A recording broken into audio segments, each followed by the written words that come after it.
importante. Amén. Entonces la templanza es dominio propio. Es la capacidad de frenar los apetitos e impulsos para poder servir al Señor con sobriedad y disciplina. Amén. Gloria al Señor. Avanzamos. La templanza es poner otro concepto que podemos poner. La templanza es poner límites en nuestro comportamiento. Amén. ¿Sabe qué es poner límite, verdad? Sí. No dejar que pase más de eso. Entonces, una de las cosas muy importantes que tenemos que aprender todo es justamente tenemos que aprender a poner límites. ¿A quién? Primeramente a nosotros. Amén. Así el sistema cristianismo es así. Uno cambia, uno prospera, uno avanza cuando aprende esto, a ponerse límite a sí mismo primeramente y después tenemos que también aprender a poner límite a los hijos. Amén. Entonces primero nosotros y después le ponemos ciertos límites. Es muy importante. A veces si uno no le pone límite a los niños o a las adolescentes, también puede ser a los adolescentes también, ¿verdad? Puede suceder o con el tiempo vamos a estar viendo resultados muy desagradables. Amén. Entonces nosotros también, nosotros venimos tal vez de un mundo sin línea, sin límite, o hacíamos cosas sin saber. Amén. Entonces, como cristianos vamos a estar aprendiendo. Amén. La templanza es poner límite en nuestro comportamiento. Proverbio capítulo 25, el verso 28. En la traducción lenguaje actual quiero compartir. Proverbios capítulo 25, el verso 28 dice: quien no controla su carácter es como una ciudad sin protección. Volvemos a leer todo. Proverbios 25, 28, en la traducción lenguaje actual dice: quien no controla, ¿qué cosa? Su carácter. Es como una ciudad sin protección. Amén.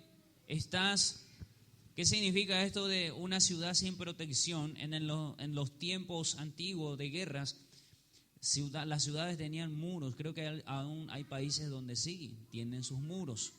Amén. Hoy día nosotros en Paraguay no tenemos, pero hay puentes. Amén. También hay fronteras, calles.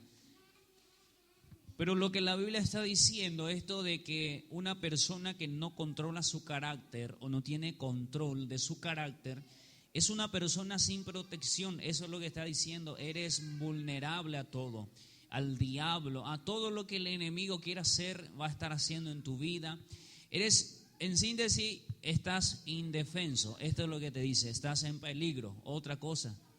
¿Qué más? Estás mal, estás jodido, ¿sí? Estás frito. Entonces, Proverbio 25, 28 nos enseña de eso y dice: quien no controla su carácter es como una ciudad sin protección.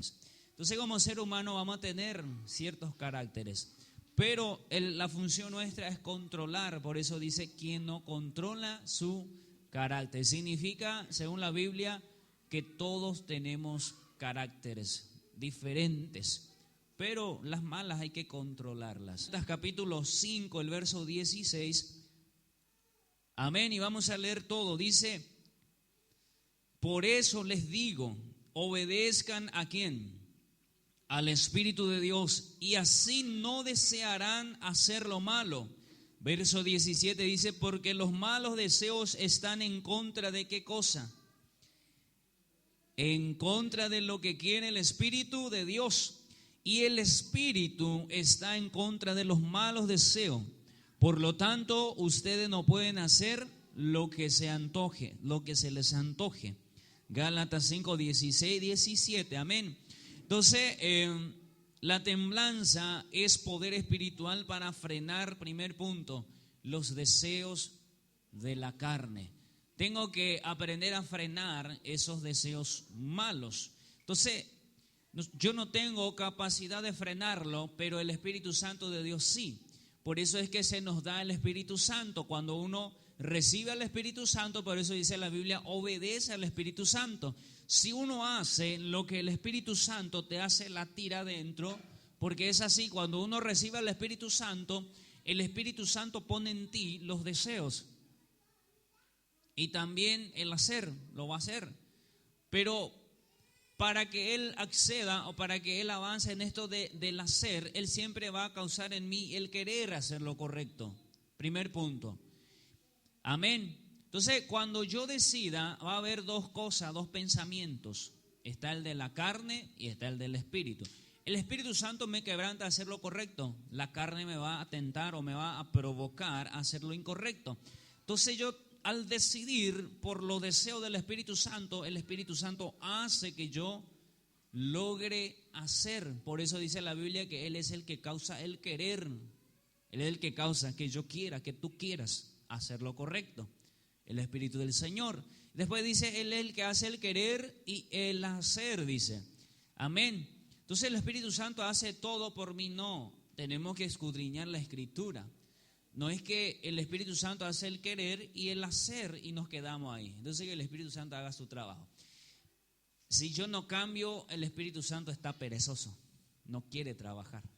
¿Sí o no? Imagínate echarle la culpa de un mal carácter, de algo que tú hiciste de malo y le echamos la culpa al Espíritu Santo. ¿Por qué? Pero pastor, la Biblia dice que el Espíritu Santo es el que hace el querer y el hacer. ¿Sí o no? Y anda muy perezoso el Espíritu Santo dentro de mí. ¿Sí? Por ahí podemos echarle porque somos de echar la culpa. Si Adán ya le echó la culpa a Dios en el principio, de ahí venimos todos. Amén. Entonces, vamos a vencer eso. La mujer que me diste, mía, ya. ¿Sí? Ahora le echamos la culpa ya que a Adán se le dio a la esposa y a nosotros se nos dio el Espíritu Santo. Entonces, ya no vamos a decir la mujer que me diste, ¿verdad? Sino más bien porque nosotros ahora escogemos a veces. Y ahora vamos a decirle a Dios el Espíritu Santo que me diste. ¿Sí o no? No, no es así. Entonces, Él causa el querer. Y después cuando yo decida por el querer del Espíritu Santo, Él hace el hacer. ¿Sí o no? ¿Ya entendés? Ahí es cuando el Espíritu Santo hace que tú seas o hagas ciertas cosas. Por eso dice la Biblia que sin el Espíritu Santo era imposible controlar los deseos malos de la carne. Ahora por medio del Espíritu Santo ya podemos controlar los malos deseos de la carne. ¿Estamos aquí? Bien, entonces obedezcamos al Espíritu Santo significa optar por la opción que te da el Espíritu Santo. Cuando vas a hacer algo, hay ciertas cosas que se nos es fácil hacer, pero hay veces que tenemos dos pensamientos. Uno te dice no y el otro sí. El Espíritu Santo te dice haz lo correcto. La carne te dice no te conviene, no vas a ser feliz haciéndolo, ¿sí o no? Yo tengo que aprender a escoger, a dejar que el Espíritu Santo me guíe. Cuando yo escoja hacer eso, Él va a hacer que yo pueda lograrlo. Amén. ¿Alguien me está entendiendo? Entonces yo puedo dejar todas las cosas malas, puedo ir dejando, ¿sí o no? Por medio del Espíritu Santo se puede. Una persona por medio del Espíritu Santo puede dejar las drogas, el alcoholismo, montones de malos hábitos. Amén. Pero es que a veces mal entendemos, a veces pensamos que recibimos al Espíritu Santo y ya vamos a ser personas mejores. No, Él te va a causar el querer hacer lo correcto. Ahora cuando escojas hacer lo que el Espíritu Santo te pone en tu interior, decidas avanzar sobre Él, el Espíritu Santo te va a ayudar a hacer lo correcto. Amén. Entonces es poder. Esto de empezar a trabajar en esto de controlarme, primero tengo que entender ciertas cosas. Que en mí hay malos deseos. ¿Cuántos están de acuerdo? ¿O ya fueron libres? Si ya fuiste libre, significa que ya moriste. Cuando mueras, Pablo dice miserable de mí. ¿Por qué? Porque dentro de mí hay el no querer hacer bien las cosas. ¿Sí o no? ¿Estamos aquí? ¿Ñaño entendés, vaina? Todos tenemos malos deseos, entonces no significa que estoy solo con Dios, y ese es el secreto. Para ser una persona espiritual tengo que quedarme yo y Dios. No tiene que haber nadie más. ¿Por qué? Porque si hay alguien más en mi vida, en esto de mi comunión con Dios, voy a tener a quien echarle la culpa. ¿Sí o no? Y si estoy solo yo y Dios, ya sería mucho atrevimiento echarle la culpa a Dios, que es perfecto. ¿Sí o no? Entonces, el cambio se produce ¿en qué momento? Cuando tengo intimidad ¿con quién? Con Dios. ¿Y qué significa intimidad? Yo y Él, solos. ¿Ya entendés, pa? Ahí va a haber cambio. Cuando tú y Dios estén solos, eso se llama intimidad. Tener intimidad con Dios es estar cara a cara con Dios, es estar con tus malos hábitos, malos pensamientos y estar delante de Él. Y tenés dos opciones: querer engañarle a Dios o confesarlas. Confesar que hay ciertos pensamientos malos, podemos confesar a Dios, porque somos seres humanos. A veces se te puede cruzar malos pensamientos. ¿Qué haces? Lleva esos malos pensamientos delante de Dios. Ve a confesarle a Dios: Dios, estos malos pensamientos que pasan por mi corazón, ayúdame, saca de mí, borra de mi mente, borra de mi corazón. Como dice mi hijo, el mediano, ahora voy a decir así, Joshua dice, se borró de mi mente. Y dice, esto no voy a borrar de mi mente. Dice, no me voy a olvidar. Y cuando dice, me olvidé, se borró de mi mente. Entonces le decimos a Dios, borra de mi mente estos malos pensamientos.